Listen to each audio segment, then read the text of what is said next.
இந்த 1ஆம் வசனத்தில் அதான் சொல்லுது, அவர் எருசலேம் சமீபமாய் சேர்ந்து ஒலிவ மலைக்கு అరుగాన బెత్బేకి வந்தார் என்று சொல்லப்படுகிறது. ఇక్కడ మనం చదువుకున్న చెప్పిన వాక్యం చూడండి.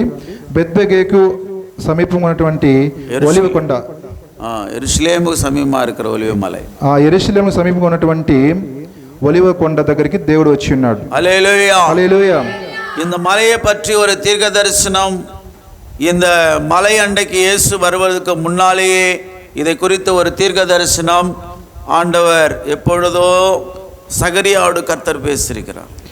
దేవుడు ఈ కొండ దగ్గర రాకముందే ప్రవక్త అయిన జకరియా ద్వారా దేవుడు మాట్లాడి ఉన్నారు. ஒரு நாள் வரப்போகிறது, ఒక రోజు రాబోచున్నది, அந்த ఒలివ మலை மேலே இயேசு இறங்க போகிறார். ఆ ఒలివ కొండల మీద యేసు ప్రభు దిగబోచున్నారు. అపోస్తల நடவடிக்கைகள் 1ஆம் அதிகாரத்திலே நாம் வாசிக்கிறோம். అపోస్తల కార్యములు 1వ అధ్యాయం చదువుకుందాం.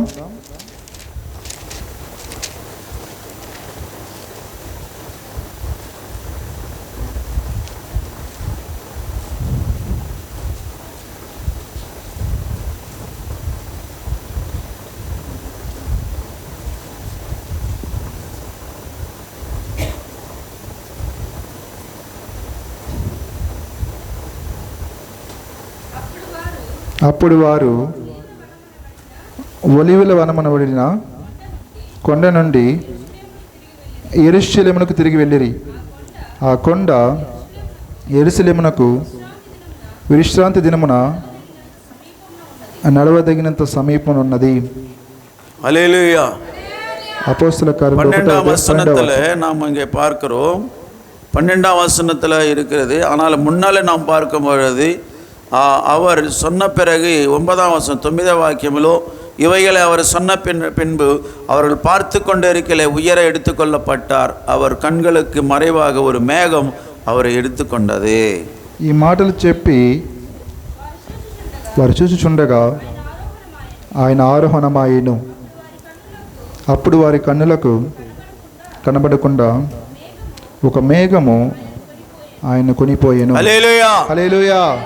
பிரியமானவர்களே, இயேசு கிறிஸ்துவானவர் இந்த உலகத்திலே பாடுகள் பட்டு அடிக்கப்பட்டு மரித்து 3ஆம் நாள் உயிர்த்தெழுந்து 40 நாள் இந்த உலக எல்லா இடத்திலும் சஞ்சரித்தார். ప్రియమైన వారు, యేసు ప్రభు వారు ఈ భూలోకంలో సంచరించి శ్రమలు పొందుకొని 40 దినములతో ఈ యొక్క భూలోకంలో సంచరించి ఆ తర్వాత ఎత్తబడ్డారు. 3వ నాள் உயிர்த்தெழுந்து 3వ దినమున అతను జీవంతో లేచి 40 நாள் சஞ்சரித்தார். 40 దినములు ఈ యొక్క భూలోకంలో సంచారం చేశారు. 41ஆம் நாள் அவர் எடுத்துக்கொள்ளப்பட்டார், வானத்துக்கு எடுத்துக்கொள்ளப்பட்டார். 41వ దినమున ఆయన ఆరోహణమయ్యారు. அவர் எடுத்துக்கொள்ளப்படும் பொழுது ஒலிவ மலையில் வந்து நின்றார். ఆయన ఎత్తబడే ముందు ఆ ఒలివ కొండ మీద నిలబడ్డారు. அங்க நின்று அவர் பேசிக்கொண்டிருக்கலே ஒரு மேகம் வந்து அவரை மேலே கொண்டு போனார். ఆ ఒలివ కొండ మీద అలా మాట్లాడుచుండగా ఒక మేఘం వచ్చి అతను కొనిపోబడిను. హల్లెలూయా, హల్లెలూయా.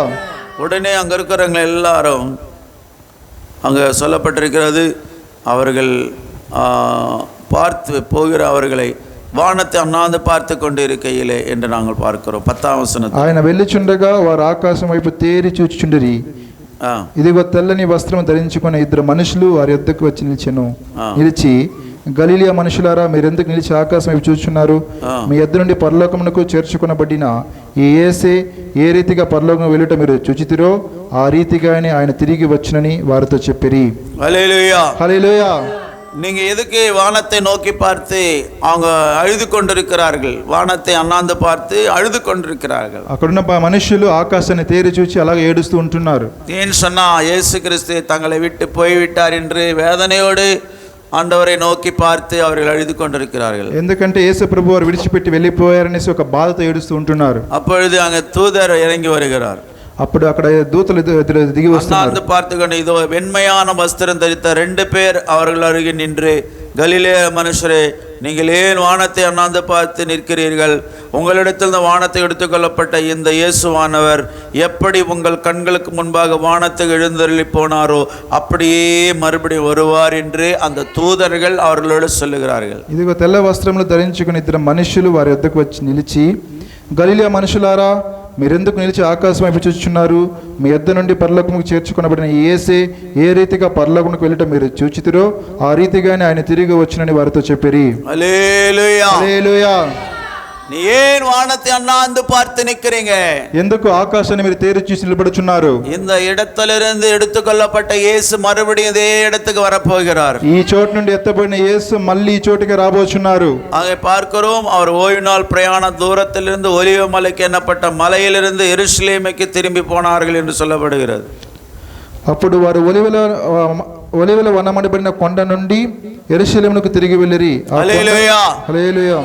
அப்போ அவங்க எருசலேமில் இருக்கிறதானே அவர்கள் பிரயாணம் பண்ணி கொஞ்சம் தூரமா வந்து அந்த மலை மேலே நின்று அங்கிருந்து ஆண்டவர் அப்படியே வானத்துக்கு மேலே போயிட்டாரு. యెరూషలేము నుండి నడవదగినంత సమీపమునకు వాళ్ళు వెళ్ళారు. ఆ కొండ నుండి దేవుడు అలాగే ఎత్తపడ్డారు. హల్లెలూయా, హల్లెలూయా. கர்த்தருக்கு மகிமை உண்டாவதாக. దేవునికి మహిమ కలుగును గాక. அதே இடத்துல மீண்டும் இயேசு இறங்க போறாரு சொல்லி தூதர்கள் சொல்லுகிறார்கள். అదే ప్రాంతంలో మరలా యేసు ప్రభు దిగి రాబోచునని దూతలు చెప్తున్నారు. அது அந்த వచనத்தை தான் இங்கே சகரியா சொல்லுகிறார். అదే మాటని ఇక్కడ జకరియా చెప్తున్నారు. அங்கே 4వ వచனத்தில் நாம் வாசித்த பிரகாரமாக 4వ వాక్యంలో చదివిన ప్రకారము அவருடைய பாதங்கள் கிழக்கு எருசலேமுக்கு எதிரே இருக்கிற ஒலிவ மலையின் மேலே நிற்கும் அப்படின்னு சொல்றார். నడవదగినంత సమీపంలో ఉన్నటువంటి యెరూషలేము కొండను చెప్పబడుచున్నది. జకరియా 14:4. ఆ దినమున యెరూషలేము ఎదుట తూర్పు తట్టునున్న ఒలివ కొండ మీద ఆయన పాదములుంచగా ఒలివ కొండ తూర్పు తట్టునకును పడమటి తట్టునకును నడిమికి విడిపోయి సగము కొండ ఉత్తరపు తట్టునకును సగము కొండ దక్షిణపు తట్టునకును జరుగును. కనుక విశాలమైన లోయ ఒకటి ఏర్పడును. హల్లెలూయా, హల్లెలూయా. கர்த்தருக்கு மகிமை உண்டாவதாக. దేవునికి మహిమ కలుగును గాక. பிரியமானவர்களே, இந்த எருசலேமில் இருக்கிறதான இந்த ஒலிவ மலை, యెరూషలేములో ఉన్నటువంటి ఈ ఒలివ కొండ அவர் மீண்டும் அந்த மலையின் மேலே இறங்க போகிறார் என்று சகரியா எப்போ எழுதி வச்சிருக்கிறார். మరలా యేసు ప్రభువు వారు కొండ మీద దిగబోచునని జకరియా రాసి పెట్టి ఉన్నారు. హల్లెలూయా, హల్లెలూయా. கர்த்தருக்கு மகிமை உண்டாவதாக. దేవునికి మహిమ కలుగును గాక. அவர் அந்த மலை மேல கால் வைக்க பாதங்கள் வைக்கும் பொழுது ఆయన వచ్చి ఆయన పాదములు ఆ కొండ మీద మోపినప్పుడు அங்கே அந்த மலை இரண்டாக பிளக்க போகிறதாம். ఆ కొండ రెండుగా చీల్చబడబోతున్నది. హల్లెలూయా, హల్లెలూయా. கிழக்கு மேற்காக ரெண்டு பாதியாக பிரிந்து நடு மத்தியில ஒரு பெரிய பள்ளத்தாக்கு ஏற்படும். తూర్పుకి పడమటికి మధ్య ఒక పెద్ద లోయ ఏర్పడబోతుంది. హల్లెలూయా, హల్లెలూయా. அதுதான் அர்மேகதோன் யுத்தம் அந்த இடத்துல தான் நடக்க போகிறது. హర్మెగదోన్ అనే యుద్ధం అక్కడ జరగబోతుంది. 19వ అధికారం வெளிப்படுத்தின విశేషం எடுத்துக்கொள்வோம். ప్రకటన గ్రంథము 19వ అధ్యాయంలో చూద్దాం.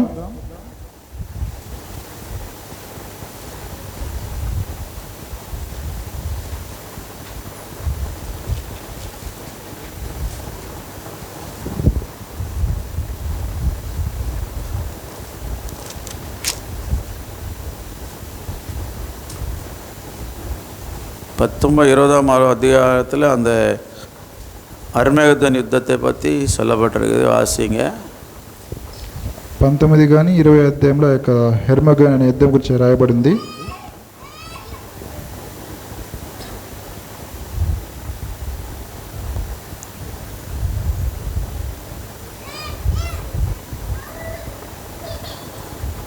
ஹல்லேலூயா, ஹல்லேலூயா. சரி, அந்த வசனம் பிறகு காட்டுகிறேன். இந்த 20ஆம் இந்த 19ஆம் அதிகாரம் கடைசியில் நாம் பார்க்கும்போது 19వ అధ్యాయం చివరిలో మనం చూసినప్పుడు அங்கே இயேசு கிறிஸ்துவை பற்றி சொல்லப்படுகிறது. అక్కడ యేసు ప్రభువు అని గురించి చెప్పబడినది. 16ஆம் வசனத்திலிருந்து பார்க்கும் பொழுது 11వ వాక్యం చూసినప్పుడు பின்பு பரலோகம் திறந்திருக்க கண்டேன், இதோ ஒரு வெள்ளை குதிரை காணப்பட்டது, அதன் மேல் ஏறியிருந்தவர் உண்மையும் சத்தியம் உள்ளவர் எனப்பட்டார். அவர் நீதியாய் நியாயத்தை யுத்தம் பண்ணுகிறார். அவருடைய கண்கள் அக்கினி ஜுவாலை போல் இருந்தன, அவருடைய சிரசின் அநேக கிரீடங்கள் இருந்தன. அவருக்கே என்று வேறொருவருக்கும் தெரியாத ஒரு நாமம் எழுதியிருந்தது. మరియు పరలోకము తెరవబడి ఉండుట చూచితిని, అప్పుడు ఇదిగో తెల్లటి గుర్రము ఒకటి కనబడెను, దాని మీద కూర్చుని ఉన్నవాడు నమ్మకమైన వాడును సత్యవంతుడును అను నామమున గలవాడు. ఆయన నీతిని బట్టి విమర్శన చేయుచు యుద్ధము జరిగించుచున్నాడు. ఆయన నేత్రములు అగ్నిజ్వాల వంటివి, ఆయన శిరస్సు మీద అనేక కీటములుండెను. వ్రాయబడిన ఒక నామము ఆయనకు కలదు, అది ఆయనకే గాని మరి ఎవరికి తెలియదు. அந்த அதிகாரம் கடைசி வரை நீங்க பார்ப்பீர்கள் என்றால் ఆ యొక్క అధ్యాయం చివరి వరకు చూసినట్లయితే அவர் వాయిலிருந்து ஒரு పట్టయం புறப்பட்டதாக நாம் பார்க்கிறோம். ఆయన నోటి నుండి ఒక ఖడ్గం బయలుదేరి చూడొచ్చు. அவர்களை அந்த மாம்சத்தையும் பட்சிக்கும்படி, இவர்கள் எல்லாருடைய மாம்சத்தையும் பட்சிக்கும்படி மகாதேவன் கொடுக்கும் விருந்துக்கு கூடி வாருங்கள் என்று மிகுந்த சத்தத்தோடு கூப்பிட்டான். அந்த பறவைகள் எல்லாரும் அந்த யுத்தம், அதுதான் அங்கே அர்மேகுத்தன் யுத்தம் நடக்கிறது. அப்போ பறவைகள் எல்லாம் வந்து அந்த மாம்சத்தை புசிக்கும்படி தூதன் கூப்பிடுகிறான். ఆ యొక్క పక్షుల్ని మాంసాన్ని తినడానికి ఆ పక్షుల్ని దూతలు పిలుస్తున్నాడు. హల్లెలూయా హల్లెలూయా.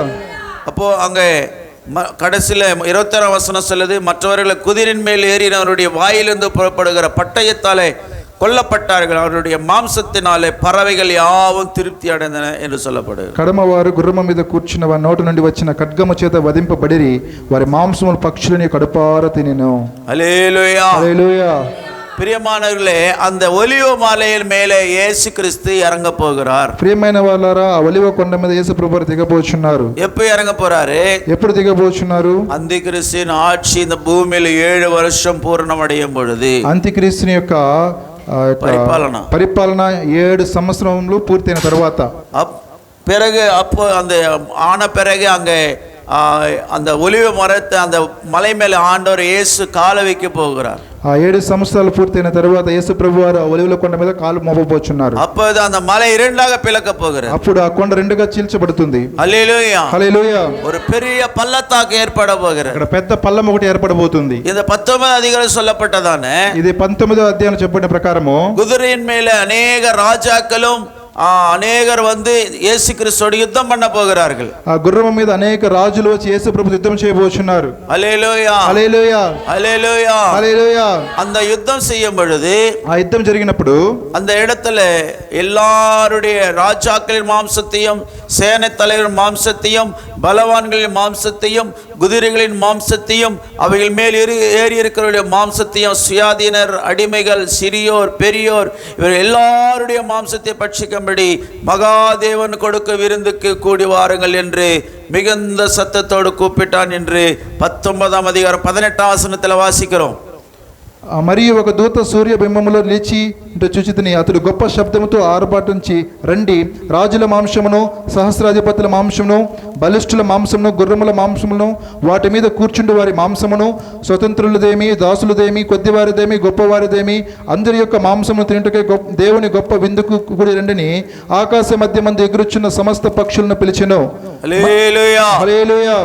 அப்போ அங்கதான் அர்மேகதோன் யுத்தம் நடக்க போகுது. ராஜாக்கள் எல்லாம் 666 நம்பர் போட்டவங்க எல்லாருமே அங்க வந்து రాజాక్కల్ అధికారిகள் எல்லாம் இயேசுவோடு யுத்தம் பண்ண போறாங்க. 666 నంబర్ వేసుకున్న వారు రాజులు అందరూ దేవునికి అవిధేయులు అందరూ అక్కడ యుద్ధం చేయబోతున్నారు. ஏனென்றால் அங்கே அந்த எருசலேம் தேவாலயத்தில் தான் அவன் போய் உட்கார போறான் అంత్యక్రీస్తు. ఎందుకంటే అంత్యక్రీస్తు అనేవాడు ఎరుషలేము దేవాలయంలో కూర్చొనబోతున్నాడు. அவன் தன்னுடைய ராஜாக்கள் எல்லாரையும் அவன் வசப்படுத்திக் கொள்ள போகிறான். ఈ సమస్త రాజులన్నిటిని అతడు వశపరుచుకోబోతున్నాడు. அப்பொழுது அங்க இயேசு வந்து அவங்கள யுத்தம் பண்ணி அவங்களை ஜெயிச்சு அந்திகிறிஸ்துவை உயிரோடு நரத்தில் தள்ளிப்படுவார். இந்த பிசாசை சங்கிலினாலே 1000 வருஷம் கட்ட போறாரு. అక్కడ యేసు ప్రభు వారు దిగి వచ్చి ఆ రాజులతో యుద్ధం చేసి సాతాన్ని అలాగే ఆ సంఖ్యలతో కట్టివేసి బంధించబోతున్నాడు. அந்த பொய்யான தீர்க்கதரிசியும் அந்த அந்திகிறிஸ்துவையும் அவங்களை உயிரோடு నరకத்துல తల్ల పోరారు. అబద్ధ ప్రవక్తను ఈ యొక్క అంత్యక్రీస్తును దేవుడు నరకంలో తోయబోచున్నాడు. அந்த அதிகாரத்துல சொல்லப்பட்டிருக்கிறது. అధ్యాయంలో చెప్పబడుచున్నది. హల్లెలూయా హల్లెలూయా. எனவே அந்த ஒலிவ மலை ஒரு பெரிய சரித்திரம் படைத்த மலையா இருக்கிறது. ఆ ఒలివ కొండ పెద్ద చరిత్ర కలిగిన ఒక కొండగా ఉంటున్నది. எனவே அந்த ஒலிவ மலையில் தான் இயேசு கிறிஸ்து வந்து உட்கார்ந்திருக்கிறார் என்று மத்தேயு சுவிசேஷம் 24ஆம் அதிகாரம் 3ஆம் வசனத்துல வாசிக்கிறோம். మత్తయి సువార్త 24వ అధ్యాయం 3వ వాక్యం చూస్తున్నాం. యేసు ప్రభువు వారు కొండ మీద కూర్చున్నారనేసి. వాసింగ ఆయన ఒలివ కొండ మీద కూర్చుండినప్పుడు శిష్యులు ఆయన వద్దకు ఏకాంతముగా వచ్చి, ఇవి ఎప్పుడు జరుగును, నీ రాకడను, ఈ యుగ సమాప్తికి నీ సూచనలేవి మాతో చెప్పమనగా. ஹல்லேலூயா ஹல்லேலூயா. அப்போ ஒலிவ மலையின் மேல் இயேசு உட்கார்ந்து சீஷர்களோடு வரப்போகிறதான முடிவு காலத்தை பற்றி ஆண்டவர் பேசுகிறார். యేసు ప్రభువారు ఆ ఒలివ కొండ మీద కూర్చుండి రాబోచున్న దినమును గురించి మాట్లాడుచున్నారు శిష్యులతో. பூமியின் கடைசி నాட்களை குறித்து యేసు அங்க பேசிக் கொண்டிருக்கிறார். భూమి యొక్క చివరి దినాలను గురించి యేసు ప్రభు శిష్యులతో మాట్లాడుచున్నారు. அங்க கீழ சொல்றாரு, అక్కడ దేవుడు యేసు ప్రభు కింద చెప్పారు, அநேகர் வந்து என்னை என் நாமத்தை தரித்துக் கொண்டு நானே கிறிஸ்து என்று சொல்லி அநேகரை வஞ்சிப்பார்கள். అనేకులు నా పేరిట వచ్చి నేనే క్రీస్తును చెప్పి పలువురిని మోసపరచెదరు. வஞ்சிக்கப்படாம இருங்கள் என்று இயேசு அங்க சொல்லுகிறார். దేవుడు మీరు మోసపరచబడకుండా ఉన్నారని చెప్తున్నారు. யுத்தங்களின் செய்திகளையும் கேள்விப்படுவீர்கள், கலங்காதபடி எச்சரிக்கையாருங்கள், இவர்கள் எல்லாம் சம்பவிக்க வேண்டியதே, ஆனாலும் முடிவுடனே வராது. 6ஆம் வசனம். మరియు మీరు యుద్ధములను గూర్చి యుద్ధ సమాచారాలను గూర్చి వినబోదురు, మీరు కలవరపడకుండా చూచుకోండి, అవన్నీ జరగవలసి ఉన్నవి గాని అంతము వెంటనే రాదు. యుక్రెయిన్ రష్యా యుద్ధం நடந்து கொண்டே இருக்கிறது. యుక్రెయిన్ మరియు రష్యా యొక్క యుద్ధం జరుగుతున్నది. పాలస్తీనా ఇశ్రాయేల్ యుద్ధం நடக்கிறது. పాలస్తీనా ఇశ్రాయేల్ యుద్ధం జరుగుతున్నది. హల్లెలూయా హల్లెలూయా. இவைகள் எல்லாம் வேதனைகளுக்கு ஆரம்பம். ஜனத்துக்கு விரோதமாய் ஜனம், ராஜ்யத்துக்கு விரோதமாய் ராஜ்யம் எழும்பும், பஞ்சங்கள், கொள்ளை நோய்களும், భూమి అదిర్చిகளும் పల இடங்களில் உண்டாகும் என்று 7ஆம் வசனம் சொல்லுகிறது. ఇవన్నీ శ్రమలకు సూచనగా ఉంటున్నాయి. రాజ్యానికి రాజ్యం లేచును, అక్కడక్కడ కరువులు భూకంపములు కలుగును. ఇవన్నీ వేదనలకు ప్రారంభము. జనத்துக்கு విరోధమా జనం, రాజ్యத்துக்கு విరోధమా రాజ్యం எழும்பు. అప్పుడు జనములకు విరోధంగా జనములు, రాజ్యములకు విరోధంగా రాజ్యం లేచును. అక్కడక్కడ కరువులను భూకంపములు కలుగును. ఇవన్నీ వేదనలకు ప్రారంభము. హల్లెలూయా హల్లెలూయా. 2 நாளைக்கு முன்னாலே ராமகுண்டம் என்ற பகுதியிலும் சுற்றுப்பக்க பகுதியிலே ஒரு பூமி அதிர்ச்சி வரப்போகுதுன்னு சொல்லி கொண்டிருக்கிறார்கள். ఇంకొక రాబోయే 2 రోజుల్లో రామగుండం అనే ప్రాంతంలో భూకంపం వస్తుందని చెప్తున్నారు. 2 రోజుల ముందుగా చెప్పారు, న్యూస్ వస్తా ఉన్నది. 2 రోజుల ముందుగా చెప్పారు. తెలంగాణ మాநிலத்திலே భూమి அதிர்ச்சி வந்து கொண்டிருக்கிறது. తెలంగాణ రాష్ట్రంలో భూమి అదురుతున్నదని ఒక న్యూస్ వస్తున్నది. భూకంపం అదురుతున్నది. భూకంపం తెలుగులో భూకంపం వస్తున్నదని చెప్తున్నారు. భూమి அதிர்ச்சி என்றால் தெலுங்கில భూకంపం. హల్లెలూయా హల్లెలూయా. భూమి அதிர்ச்சி உண்டாகி கொண்டிருக்கிறது. భూకంపం వస్తున్నది. వియత్నాం என்ற இடத்திலே போன வாரத்திலே భూమి அதிர்ச்சி வந்தது. వియత్నాం అనే ఒక ప్రాంతంలో భూకంపం వచ్చినది. அங்கே 10,000 பேர் செத்து போயிட்டாங்க. అక్కడ 10,000 మంది చనిపోయారు. బీహార్లో வந்திருக்கிறது.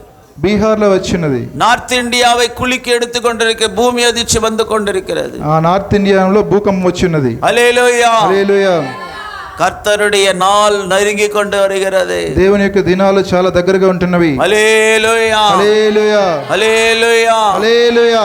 கர்த்தராகிய தேவனை நோக்கி இந்த கடைசி நாட்களிலே పాపத்தை విட்டு మనం తిరుమ வேண்டும் என்று కర్తర్ విరుముகிறார். ఈ చివరి దినాల్లో మీ పాపాన్ని ఒప్పుకొని దేవుడి వైపు తేరుచని దేవుడు కోరుకుంటున్నాడు. 21ஆம் அதிகாரம் மத்தேயு சுவிசேஷம் 2-3 వచనத்தை நாம் பார்க்கும் பொழுது, మత్తయి సువార్త 21వ అధ్యాయము 2-3 వాక్యాలు మనం చూసినప్పుడు వాసికలాం.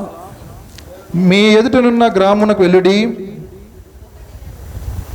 ఆ తర్వాత యెరూషలేమునకు సమీపించి 2-3 చెప్పింది నేను. మీ ఎదుటనున్న గ్రామమునకు వెళ్ళుడి. వెళ్ళగానే కట్టబడిన ఒక గాడిదయు దానితోన్న ఒక గాడిద పిల్లయు మీకు కనబడినను, వాటిని విప్పి నా యొద్దకు తోలుకుని రండి. ఎవడెన్నో మీతో ఏమైననో అయిన ఎడల అవి ప్రభువునకు కావలసి ఉన్నవని చెప్పవలెను. వెంటనే అతడు వాటిని తోలిపెట్టునని చెప్పి వారిని పంపెను. హల్లెలూయా. హల్లెలూయా. அப்போ ஆண்டவர் சொல்றாரு, நீங்க அந்த கிராமத்துக்கு போங்கள். యేసు ప్రభువు అంటున్నారు, మీరు ఆ గ్రామానికి వెళ్ళండి. அங்கே கழுதையும் கழுதை குட்டியும் கட்டியிருக்க காண்பீர்கள். గాడిదయు గాడిద పిల్లియు కట్టబడి ఉంటే మీరు చూచుదురు.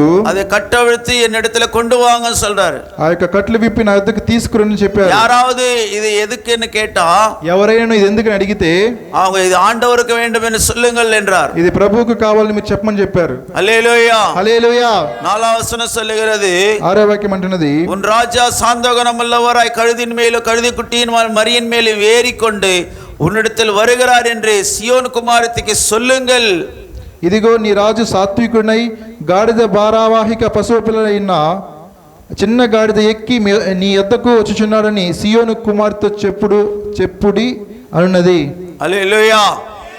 கர்த்தருக்கு மகிமை உண்டாவதாக. దేవునికి మహిమ కలుగును గాక. சீயோன் குமாரத்தி என்றால் సియోను కుమార్తె అంటే சபையை குறித்து சொல்லுகிறார். సంఘాన్ని గురించి చెప్తున్నారు. பிரியமானவர்களே, இந்த கழுதையும் கழுதைக்குட்டியும் அழித்து கொண்டு வா என்று சொல்லுகிறார். ఆ యొక్క గాడిదయు గాడిద పిల్లను మీరు గట్లైపు తీసుకుని చెప్తున్నారు. அவர்கள் கொண்டு வந்த பிறகு తీసుకొచ్చిన వెంటనే அந்த கழுதையின் மேல துணிகள் போட்டார்கள். ఆ యొక్క గాడిద మీద వస్త్రములు పరిచారు.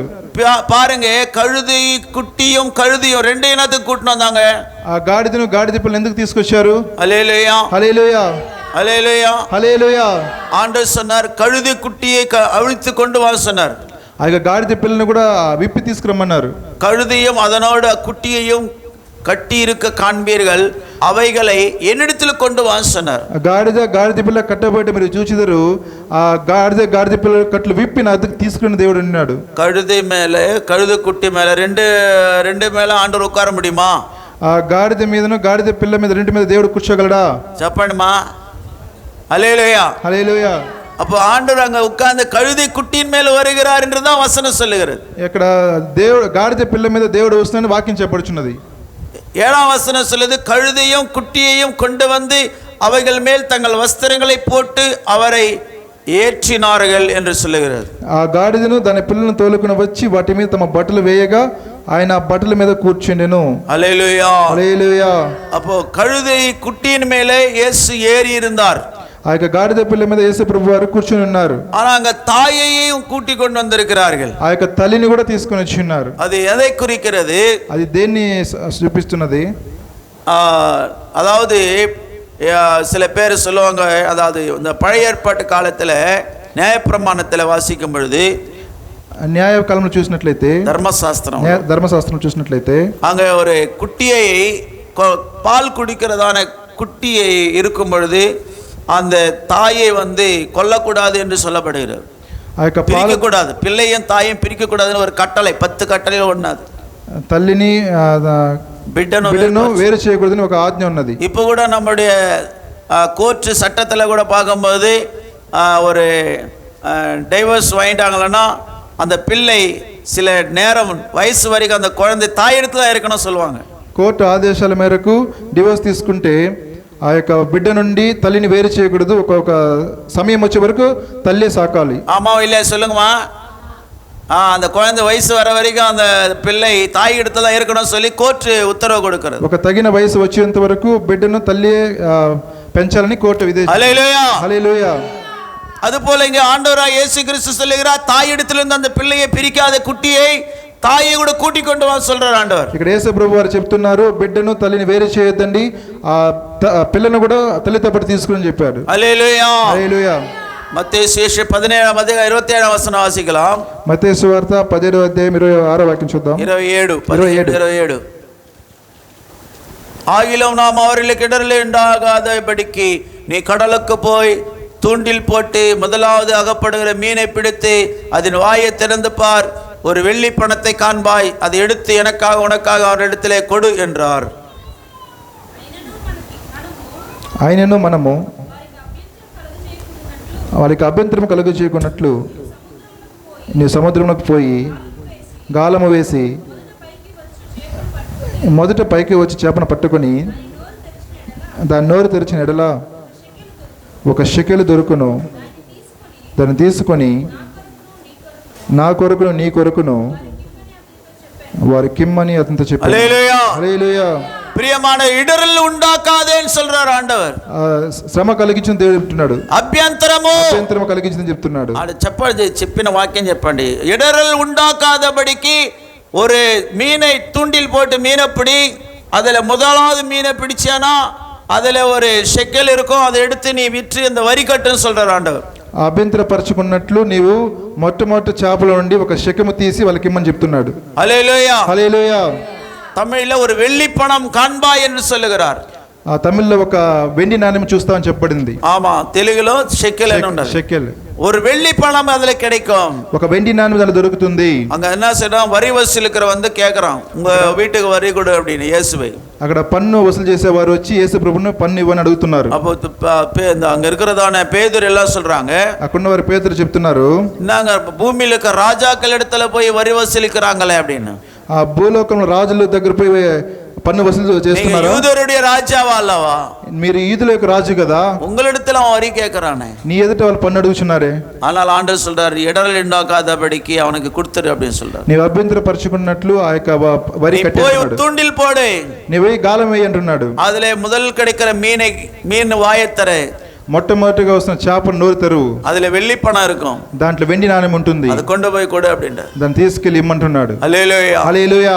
எபேசியர் 6ஆம் அதிகாரத்தை நீங்க வாசிப்பீர்களானால், ఎఫెసీయుల 6వ అధ్యాయం చదివినట్లయితే, எஜமான்களுக்கு வேலைக்காரர் கீழ்ப்படிந்திருங்கள் அப்படின்னு சொல்லப்படுகிறது. యజమానులకు పనివారు లోబడి ఉండమని చెప్పబడుచున్నది. அப்ப இந்த உலக சட்டதிட்டங்களுக்கும் நீ கீழ்ப்படிந்து நடங்கள் என்று ஆண்டவர் சொல்லுகிறார். ఈ యొక్క లోక ప్రకారమైన యొక్క కట్టుదిట్టలకు మీరు లోబడి ఉండమని చెబుతున్నాడు. அவனுக்கு வரி கொடுக்க கூடாது, பூமி சிருஷ்டிకర్తరే அவனுக்கு வரி கொடுக்க சொல்றாரு, ஆண்டவர் சொல்றாரு. ఈ లోక సంబంధంగా యేసు ప్రభువారే పన్ను చెల్లిస్తున్నాడు. హల్లెలూయా. హల్లెలూయా. கர்த்தருக்கு மகிமை உண்டாவதாக. దేవునికి మహిమ కలుగును గాక. பிரியமானவர்களே, அந்த கழுதையும் கழுதை குட்டியும் அவித்து கொண்டு வர சொல்றாரு. ప్రియమైన వాళ్ళారా, గాడిదను గాడిద పిల్లను విప్పి తీసుకురమ్మంటున్నాడు. அப்போ கழுதையை கட்டிட்டு கழுதை குட்டியை கொண்டு போனாக்க தாய் என்ன பண்ணும்? ఆ యొక్క గాడిద పిల్లని అక్కడ విడిచిపెట్టి ఆ గాడిదని మాత్రం తీసుకెళ్తే గాడిద ఏమనుకుంటుంది? பிரியமானவர்களே, அந்த விலங்குகளுக்குள்ளே கூட துக்கம் வராதபடிக்கு ஆண்டவர் இரக்கம் காட்ட சொல்லுகிறார். ఆ జంతువుల్లో కూడా దుఃఖం లాక్కున్నట్లు దేవుడు కృప చూపించమంటున్నాడు. எனவே நீதிமான் விலங்குகள் மேலே அவன் இரக்கம் காட்டுவான் என்று நீதிமொழிகள் சொல்லப்படுகிறது. నీతిమంతుడు ఆ యొక్క జంతువుల మీద కనికరం చూపునని సామెతలు చెప్పబడినది. அதுக்கேற்ற பிரகாரம் இயேசு கிறிஸ்துவானவர் அவர் தன் இரக்கத்தை அந்த விலங்குகளுக்கு காண்பிக்கிறார். ఆ ప్రకారం యేసు ప్రభువారు ఆ కనికరమును ఆ జంతువుల మీద చూపిస్తున్నారు. కట్టపట్టిరుக்கிற కழுதையை பார்த்து அதன் மேல మనదురుగుற தேவன் நம்முடைய தேவன். ఆ కట్టబడుచున్నటువంటి ఆ యొక్క గాడిదను చూసి కనికరం గల దేవుడు ఆయన. హల్లెలూయా. హల్లెలూయా. அவைகள் கொண்டு வந்த பிறகு அந்த மேல வஸ்திரத்தை போட்டார்கள், அவர் அது மேல உட்கார்ந்தார். వాటిని తీసుకొచ్చినప్పుడు అక్కడున్న వారు వస్త్రాన్ని వేశారు, యేసు ప్రభు దాని కూర్చున్నారు. ஹல்லேலூயா. హల్లెలూయా. முன்னடப்போரும் பின்னடப்பவாரும் திரளான ஜனங்கள் தாவீதின் குமாரனுக்கு ஓசன்னா, கர்த்தரின் நாமத்தினாலே வருகிறவர் ஸ்தோத்திரிக்கப்பட்டவர், உன்னதத்திலே ஓசன்னா என்று சொல்லி ஆர்ப்பரித்தார்கள் என்று நாம் அந்த வசனத்தில் 9ஆம் வசனத்தில் வாசிக்கிறோம். జన సమూహములో ఆయన యొద్దకు వెళ్ళుచుండే వారును వెనుక వచ్చుండే వారును దావీదు కుమారునికి జయము, ప్రభువు పేరిట వచ్చువాడు స్తుతింపబడును గాక, సర్వోన్నతమైన స్థలములో జయము అని కేకలు వేయుచుండరి. హల్లెలూయా. హల్లెలూయా. యేసు கிறிஸ்து எருசலேமில் பிரவேசிக்கிற நேரமாக இருக்கிறது. యేసు ప్రభువు యెరూషలేముకు ప్రవేశించే సమయం. எல்லாரும் ஓசன்னா ஜெயம் என்று ஆர்ப்பரித்தார்கள் என்று சொல்லப்படுகிறது. అందరూ ఓసన్నా జయమని ఆర్భాటం చేసని చెప్పబడింది. அங்கே போகும்போது ஆண்டவர் உட்கார்ந்திருக்க அந்த கழுதையை அவர்கள் மேல ஒரு பட்டு வஸ்திரத்தை விரித்தார்கள். అక్కడ ఉన్న గాడిద మీద పట్టు వస్త్రాలు వేశారు. அது மேல இயேசு உட்கார வைத்தார்கள். దాని మీద యేసు ప్రభువును కూర్చోబెట్టారు. మొట్టమొదటిగా మనం చూస్తున్నాము, அந்த ఆ గాడిదని మాత్రమే దేవుడు తీసుకురమ్మనలేదు.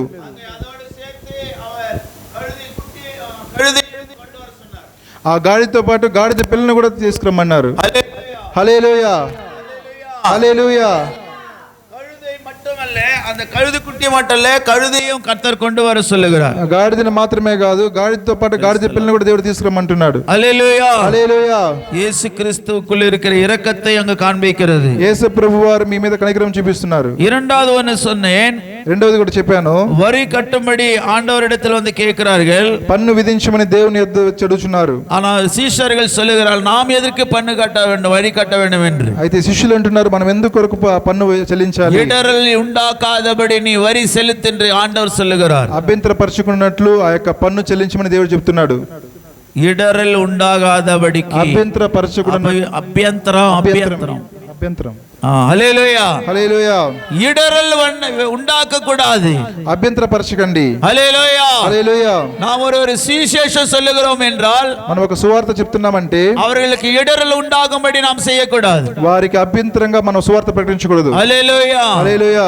இயேசு அந்த இடரலை இல்லாம உன் சகோதரன் உன் முன்னால் இருக்கும்போது அவன் மாம்சம் சாப்பிட மாட்டான்னு சொன்னா நீ மாம்சத்தை விடுன்றாரு. మీ సహోదరుడు మాంసాహారం తినంటే అది తినకున్నట్లు వాడిని అభ్యంతరపరచకండి. హల్లెలూయా. హల్లెలూయా. ஏனென்றால் அந்த மாம்சம் வைத்து அந்த சகோதரன் இடரல் அடைந்து போவான் என்று சொல்லுகிறார். ఎందుకంటే ఆ మాంసాన్ని బట్టి మీ యొక్క సహోదరుడు అభ్యంతరపడవచ్చు. హల్లెలూయా. హల్లెలూయా. அதனாலே நீ உன் சகோதரனுக்காக உன் சிநேகிதனுக்காக மாம்சத்தை சாப்பிடுகிறது விடு என்று திமோத்திக்கு ஆண்டவர் சொல்லுகிறார். కాబట్టి మీ యొక్క సహోదరుని బట్టి మీ యొక్క స్నేహితుని బట్టి మాంసం తినట మానివేయనేసి తిమోతి చెప్తున్నాడు. ஒரு ஆத்துமா அழிந்து போகிறது ஆண்டவருக்கு பிரியமில்லை. ఒక ఆత్మ నశించిపోవట దేవునికి ఇష్టం లేదు. அதற்காக நீ தியாகம் பண்ண வேண்டும் என்றால் பண்ண வேண்டும். దాని కొరకు నువ్వు ఏమి త్యాగం చేయవలసినో దాన్ని త్యాగం చేయాల్సిందే. హల్లెలూయా హల్లెలూయా. கர்த்தருக்கு மகிமை உண்டாவதாக. దేవునికి మహిమ కలుగును గాక. இங்கே அந்த வரி கட்டுகிற விஷயத்திலே ஆண்டவர் மீனை பிடிச்சி அதிலே அந்த வெள்ளி பணம் இருக்குது ஆண்டவர் சொல்றாரு. ఈ యొక్క పన్ను చెల్లించే విషయంలో ఒక చేపను పట్టుకొని దాని నోట్లో ఒక వెండి నాణెం చెప్తున్నాడు. సహోదరనే సహోదరియే, సహోదరి సహోదరులారా, వ్యాపారం பண்ணுகிறவர்களே, వ్యాపారం చేస్తున్న వారులారా, ஆண்டவர் உங்கள் மேல் இரக்கமாய் இருக்கிறார். దేవుడు మీ మీద కనికరం ఉంటున్నాడు. హల్లెలూయా హల్లెలూయా. கடன் பிரச்சனை இருக்கிறீங்களா? మీకు అప్పుల బాధలు ఉంటున్నాయా? వడ్డీ కట్ట முடியாம இருக்கிறீங்களா? వడ్డీ కట్టలేకుంటున్నారా? கடனை தீர்க்க முடியாம இருக்கிறீங்களா? అప్పులు చెల్లించలేకపోతున్నారా? ஆண்டவர் சொல்றாரு, దేవుడు అంటున్నారు, இதோ நீ சென்று மீன் பிடி அப்படி என்று சொல்லுகிறார். నేను వెళ్ళి చేపలు పట్టమంటున్నాడు. சீஷர்களிடத்துல ஒண்ணும் இல்லை, ఆ శిష్యుల దగ్గర ఏమీ లేదు. அந்த வரி கட்டுறதுக்காக ఆ యొక్క పన్ను చెల్లించడానికి. ஆண்டவர் சொல்ற, நீ போய் தூண்டில் போட்டு முதல் மீனை பிடி அப்படின்றார். దేవుడు చెప్తాడు, నీ వెళ్ళి గాలం వేసి మొట్టమొదటి చేప పట్టమంటున్నాడు. அதற்குள்ள வெள்ளி பணம் இருக்கிறது, దానిలో ఒక వెండి నాణెం ఉన్నది. உடனே சீஷர்கள் கீழ்ப்படிந்து போனார்கள். వెంటనే ఆ శిష్యులు లోబడి వెళ్ళారు. கீழ்ப்படிந்து போனதுனால లోబడి వెళ్ళినందువలన அவங்க தூண்டில் போட்ட பிறகு ஒரு மீன் கிடைத்தது. ఆ గాలం వేసినప్పుడు ఒక చేప దొరికింది. உடனே அந்த மீன் வாயை திறக்கும் பொழுது వెంటనే ఆ యొక్క చేప నోరు తెరిచినప్పుడు வெள்ளி பணம் கிடைத்தது. వెండి నాణెం దొరికినది. அதை விற்று அங்க வரி கட்டினார்கள். దాన్ని అమ్మి ఒక పన్ను చెల్లించారు. సహోదరియే, సహోదరి సహోదరులారా, நீ செய்கிற சிறிய தொழிலா இருந்தாலும் பெரிய தொழிலா இருந்தாலும், మీరు చేస్తున్న చిన్న పని అయినా పెద్ద పని అయినా సరే, உன்னுடைய வியாபாரமாய் சிறிய வியாபாரமாய் இருந்தாலும், నీ చిన్నది వ్యాపారమైనా సరే, அதிலே நீ ஆண்டவருக்கு சொற்படி நீ செய்ய வேண்டும். అది దేవునికి లోబడి నువ్వు చేయాలి. ஆண்டவர் சொன்ன பிரகாரமாய் சீஷர்கள் செய்தார்கள். దేవుడు చెప్పిన ప్రకారం శిష్యులు చేశారు. உடனே அவங்களுக்கு அந்த இடத்துல பணம் கிடைத்தது, வெள்ளி பணம் கிடைத்தது. వెంటనే వాళ్ళకి వెండి నాణెం దొరికింది. உன்னுடைய வியாபாரத்திலே லாபம் கிடைக்க வேண்டும் என்றால், మీ యొక్క వ్యాపారంలో మీకు లాభం దొరకాలంటే, உன்னுடைய தொழில் இன்னும் அதிகமாய் ஆசீர்வதிக்கப்பட வேண்டும் என்றால், మీ యొక్క పనులు ఇంకా ఆశీర్వదించబడాలి అంటే, சகோதரனே சகோதரி, கர்த்தருடைய கற்பனைகளுக்கு கீழ்ப்படியா. సహోదరి సహోదరుల దేవునికి ఆజ్ఞలకు మీరు లోబడాలి. நிறைய பேர் தேவனுடைய ஆலயத்தை கூட விட்டுட்டு வியாபாரம் செய்யவும் வேலை செய்யவும் போய் கொண்டிருக்கிறார்கள். చాలా మంది దేవుని యొక్క ఆలయాన్ని విడిచిపెట్టి వ్యాపారం చేయడానికి వెళ్తున్నారు. ஆராதனை மனதிலே இருப்பதில்லை, ఆరాధన మనసులో ఉండడం లేదు. தேவனுடைய வசனம் சொல்லுகிறது, ஏசாயா தீர்க்கதரிசனம் 58ஆம் அதிகாரத்திலே, యెషయా ప్రవక్తల గ్రంథం 58వ అధ్యాయంలో அந்த கடைசி 3 வசனத்தை நீங்க வீட்ல வாசிங்க. ఆ చివరి 3 వాక్యం మీరు ఇంట్లో చదువుకోండి. என்னுடைய ஓய்வு நாளை பரிசுத்த நாளாய் அதை நீ ஆசரிக்கும் பொழுது, నా యొక్క విశ్రాంతి దినమును ప్రతిష్ఠ దినముగా నీవు ఆచరించినప్పుడు, உன் சொந்த வேலையை பேசக்கூடாது, உன்னுடைய உலக செய்தியை படிக்க கூடாது, எந்த வியாபாரம் செய்யக்கூடாது என்று ஓய்வு நாளை குறித்து ஆண்டவர் பேசுகிறார். నీకు ఇష్టమైన పనులు చేయకూడదు, వ్యాపారం చేయకూడదు, లోక వార్తలు చెప్పకూడదని ఈ యొక్క విశ్రాంతి దినం గురించి దేవుడు చెప్తున్నాడు. அதை பரிசுத்தமா ஆசரிக்க சொல்லுகிறார். అదని పరిశుద్ధంగా ఆచరించాలని చెప్తున్నారు. அப்படி ஆசரிக்கும் பொழுது, అలా మీరు ఆచరించినప్పుడు அங்க சொல்லுகிறார், நீ அப்பொழுது கர்த்தருக்குள்ள மனமகிழ்ச்சியா இருப்பாய். అప్పుడు నువ్వు దేవునిలో ఆశీర్వాదంగా ఉంటావు. ఆనందించెదవు. అది చూడండి, ప్రభునందు ఆనందించెదవు, కర్తరుకుల మనమగిచ్చియా ఇరుపాయ్. చదవయ్య అక్కడ.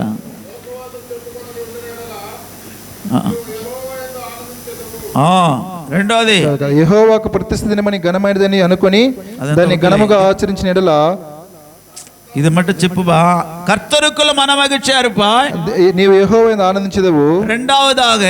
రెండవదిగా அவர் உன்னதத்தில் ஏறி இருக்க பண்ணுவார் சொல்லுகிறார். ఆయన ఉన్నత స్థలం మీద ఆయన ఎక్కించెను.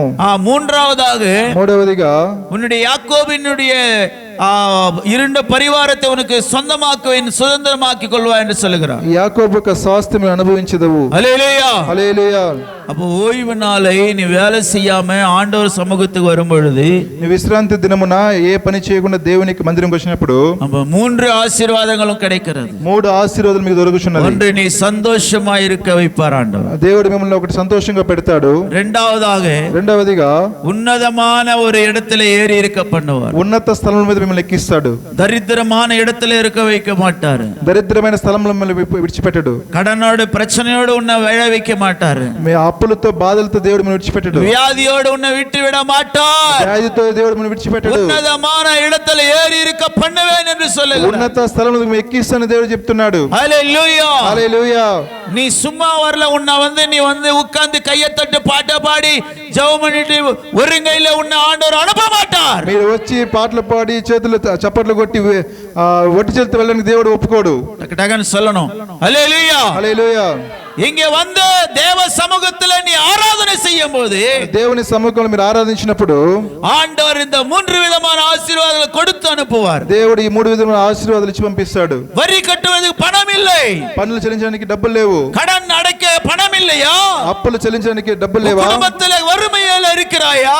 మీరు கருவில கஷ்டத்தில் இருக்கிறாயா? కష్టంలో ఉంటున్నావా? ஆண்டவர் சொல்லுகிற வார்த்தைக்கு சீஷர்கள் கீழ்ப்படிந்து போனார்கள். దేవుడు చెప్పిన మాటలకి శిష్యులు లోబడి వెళ్ళారు. நாடா இது ఏంట్రా ఇది? தூண்டில் போடணுமா?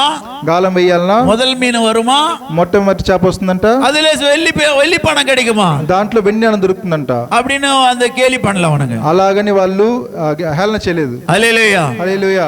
ஞாயிற்றுக்கிழமை ఆదివారము நீ வேலை செய்யாதே, నీవు పని చేయకుండా, வியாபாரம் பண்ணாதே, వ్యాపారం చేయకుండా ஒழுங்கா வந்து ஆராதனை 10 மணிக்கு உட்கார்ந்து பார். నువ్వు కరెక్ట్ గా 10 గంటలకు దేవుని ఆరాధన కూర్చొని చూడండి. హల్లెలూయా. హల్లెలూయా.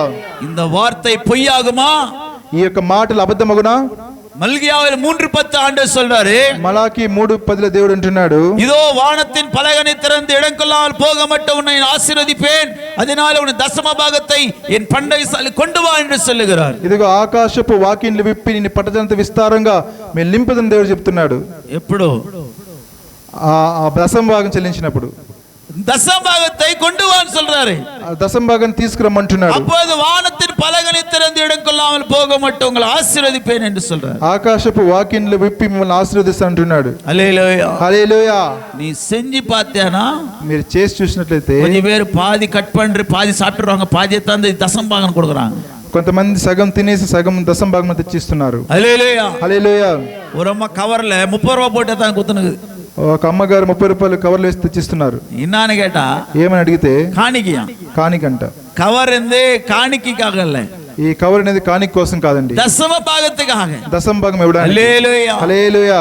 இந்த காரியம் வசனம் பைபிள் எழுதப்பட்டிருக்குதுங்க. ఈ యొక్క మాటలు దేవుని బైబిల్ రాయబడిందండి. మత్తయి సువిశేషం 23 அதிகாரத்தில் கூட எழுதப்பட்டிருக்கிறது. మత్తయి సువార్త 23 అధ్యాయం రాయబడినది. அங்கே ஆண்டவர் சொல்றாரு, దేవుడు అంటున్నాడు, நீதியும் நியாயத்தை நீங்க விட்டு விட்டீர்கள், నీతిని న్యాయం విడిచిపెట్టినారు, ఆ దశమ భాగத்தையும் పుదీనాவிலும் நீ పొత్తలాத்திலும் நீ దశమ கொண்டு வந்து கொடுக்கிற, ఆ దశమ భాగం పుదీనాలోను జీలకర్రలో ఇస్తున్నావు. ஆனா ஆண்டவர் சொல்றாரு, அதையும் செய்ய வேணும் இதையும் செய்ய வேணும் சொல்றாரு. అది చేసినప్పుడు ఇది కూడా చేయాలంటున్నాడు. హల్లెలూయా. హల్లెలూయా. அதையும் செய்யாம இருக்க கூடாது, இதையும் செய்ய வேண்டும் சொல்றாரு.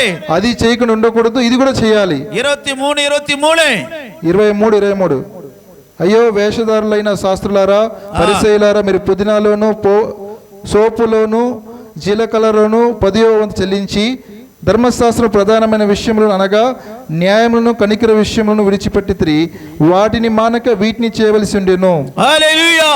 హల్లెలూయా. நீதியும் இரக்கத்தையும் விசுவாசத்தை விட்டு விட்டீர்கள், இவைகளையும் செய்ய வேண்டும், அவைகளையும் விடாதிருக்க வேண்டும். వాటిని చేయాలి, వీటిని విడిచిపెట్టకుండా ఉండాలి. சில பேர் பழைய ஏற்பாட்டில் தான் దశమ భాగం, புதிய ఏర్పాటిல் இல்ல சொல்றாங்க. చాలా మంది పాత నిబంధనలోనే దశమ భాగం ఉంది, కొత్త నిబంధనలో దశమ భాగం లేదంటున్నారు. இங்கே பழைய புதிய ஏற்பாட்டில் இயேசு சொல்லுகிறார், ఇక్కడ కొత్త నిబంధనలో యేసు ప్రభువు అంటున్నారు, அதை விடாதிருக்க வேண்டும் என்று சொல்லுகிறார். వాటిని విడిచిపెట్టదని యేసు ప్రభువు అంటున్నారు. 2 కొరింథీయులు 9లో పోయి వాసిத்து పాருங்க. 2 కొరింథీయులు 9లో మీరు చదివి చూడండి.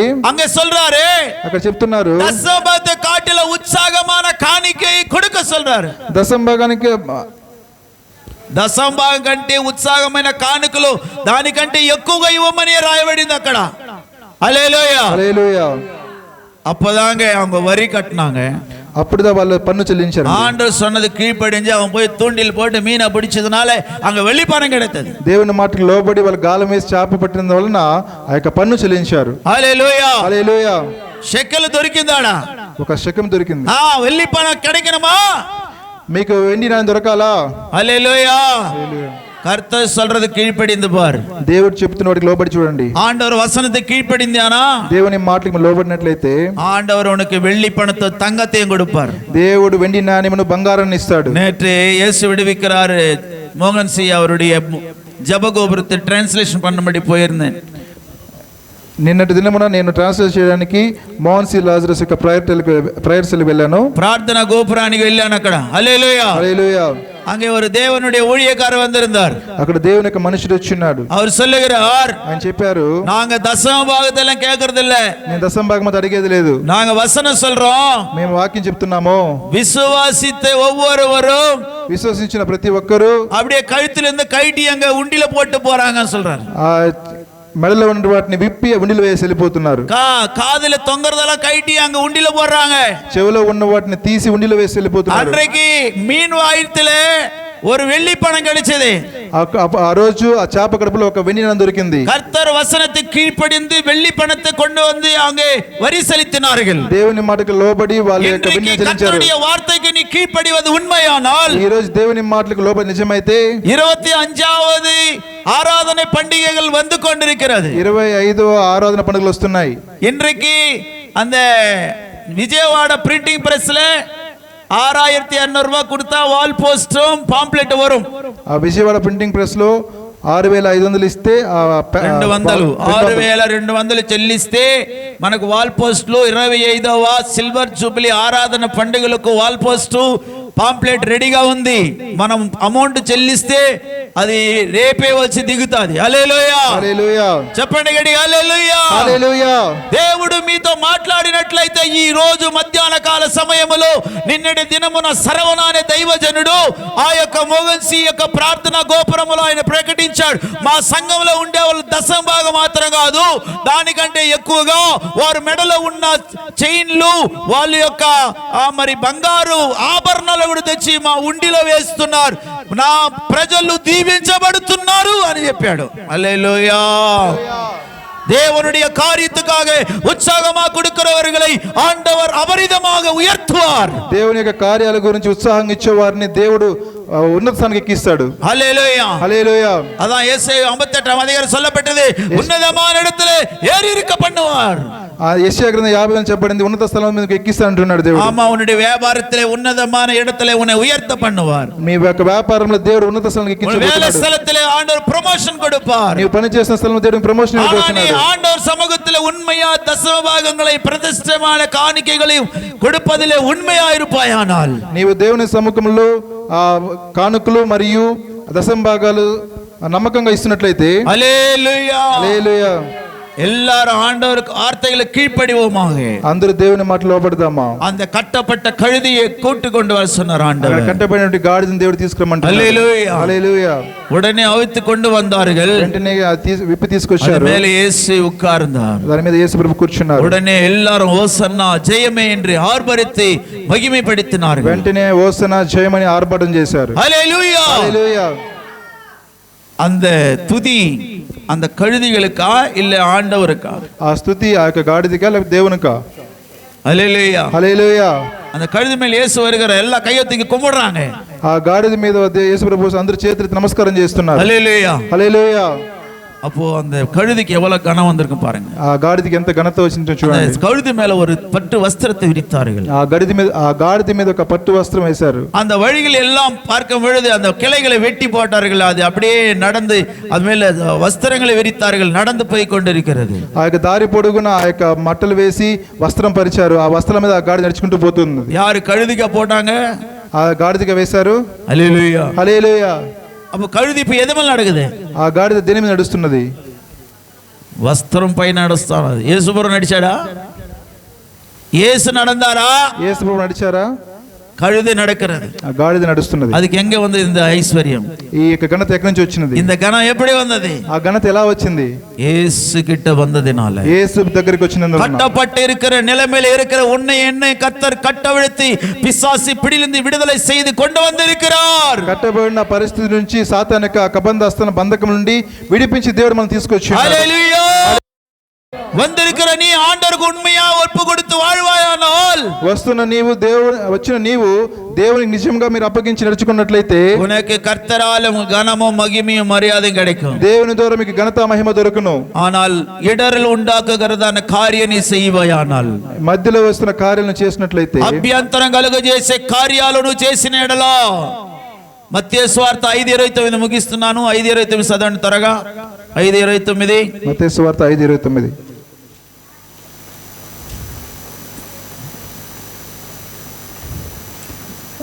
నీ కుడి కన్ను నిన్ను అభ్యంతరపరిచిన ఎడల దాన్ని పెరికి నీ ఎద్దు నుండి పారివేయము.